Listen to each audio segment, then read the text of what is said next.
नमस्कार दोस्तों, आज मैं फिर हाजिर हूँ एक नए वीडियो के साथ आपके अपने channel Astro Gemini the cosmic healer में। आज जो मैं हाथ में रेखा दिखाने वाला हूँ वो थोड़ी सी विचित्र है, मतलब कॉमन नहीं है। जो है ये रेखाएं बहुत ही कम लोगों के हाथों में देखी जाती हैं। सबसे पहले मैं बेसिक रेखाओं को ड्रॉ कर लूँ। जीवन रेखा, मस्तिष्क रेखा और हृदय रेखा।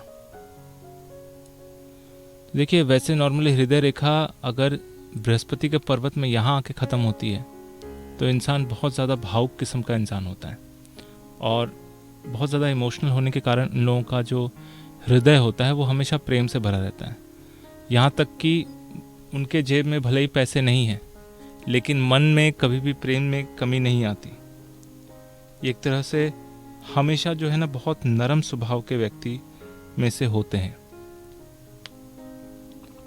अगर बृहस्पति का पर्वत ठीक रहा, उन्नत रहा, तो ऐसे लोगों के पास प्रेम के साथ साथ पैसा भी अच्छा आता है और पत्नी सुख भी अच्छा मिलता है। प्लस ऐसे लोग बहुत ज़्यादा कल्पनाशील भी होते हैं, अच्छे लेखक होते हैं, अच्छे अध्यापक होते हैं।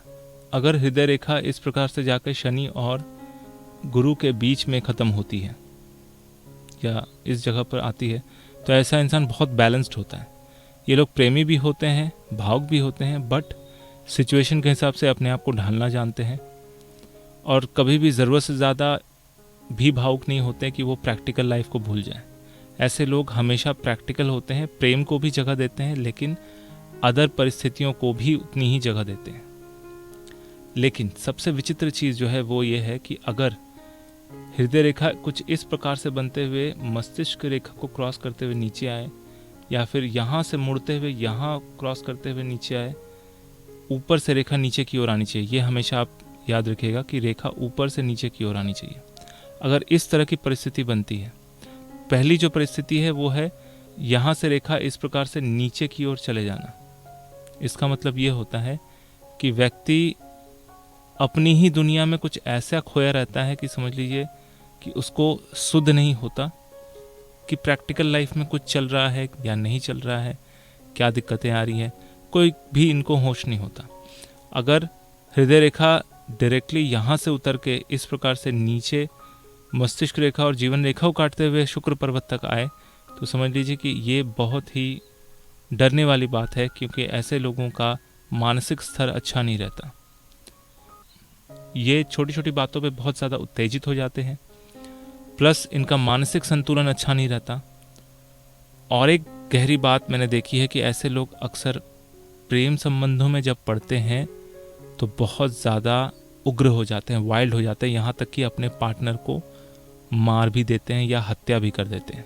तो ऐसे कंडीशंस बनते हैं। अगर आपके हाथ में इस तरह के कंडीशंस बन रहे हैं तो आपको सावधान होना बहुत ज़रूरी है।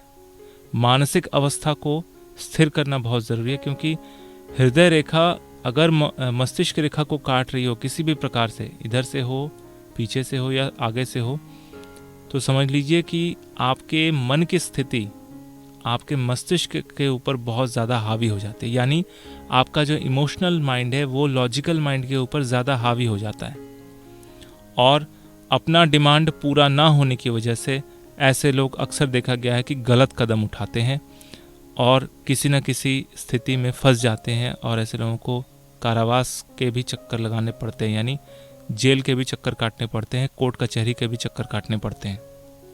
प्लस अगर हृदय रेखा मजबूत हो या पतली होते हुए नीचे आए तब तो समझिए कि ऐसा पागलपन लोगों के अंदर होगा, लेकिन किसी न किसी वजह से चीज़ें जो है वो संभल जाएंगी। अगर हृदय रेखा यहाँ से निकलते हुए सीधा शनि पर्वत के ठीक नीचे आके यहाँ पे ख़त्म हो जाती है तो ऐसे लोग बहुत ज़्यादा कामुक होते हैं, काम वासना में लिप्त होने वाले व्यक्ति होते हैं। अगर इसके साथ साथ शुक्र पर्वत में इस प्रकार का जाली बनता हो तो समझ लीजिए कि इनको हमेशा सेक्स की भूख लगी रहती है। ये हमेशा सेक्स के बारे में ही सोचते रहते हैं। और साथ में अगर सूर्य के पर्वत में इस प्रकार से जाली दिखे तो समझ लीजिए कि ऐसे लोग यौन संबंधी अपराध में जेल की हवा खाते हैं। अगर सूर्य के पर्वत में भी जाली है, नेट है, और शुक्र के पर्वत में भी नेट है और हृदय रेखा शनि पर्वत तक ही जाती हो तो समझ लीजिए कि ऐसे लोग कामातुर होते हैं। ये अपने काम वासना को निपटाने के लिए किसी भी हद तक जा सकते हैं, किसी भी हद तक कुछ भी कर सकते हैं।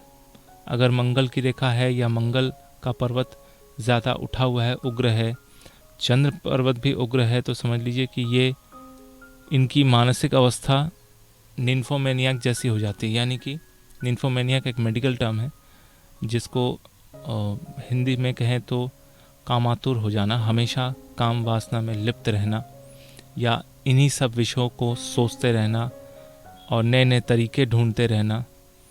इस तरह के लोग थोड़े से साइकोलॉजिकली डिस्टर्ब भी हो जाते हैं और इन्हीं वजहों से बाद में जाकर इनको गुप्त रोग या उस तरह के यौन रोग होने की संभावना बहुत ज़्यादा बढ़ जाती है।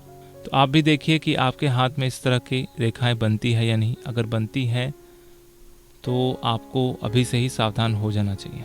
उपाय के तौर पर अगर आप अंगूठे में छल्ला पहनते हैं, चांदी का एक छल्ला या रिंग, सिंपल रिंग पहनते हैं, तो उससे बहुत हद तक ये काम वासना, काम आतुर या निम्फोमेनियाक वाली जो स्थिति है वो कंट्रोल में होता है।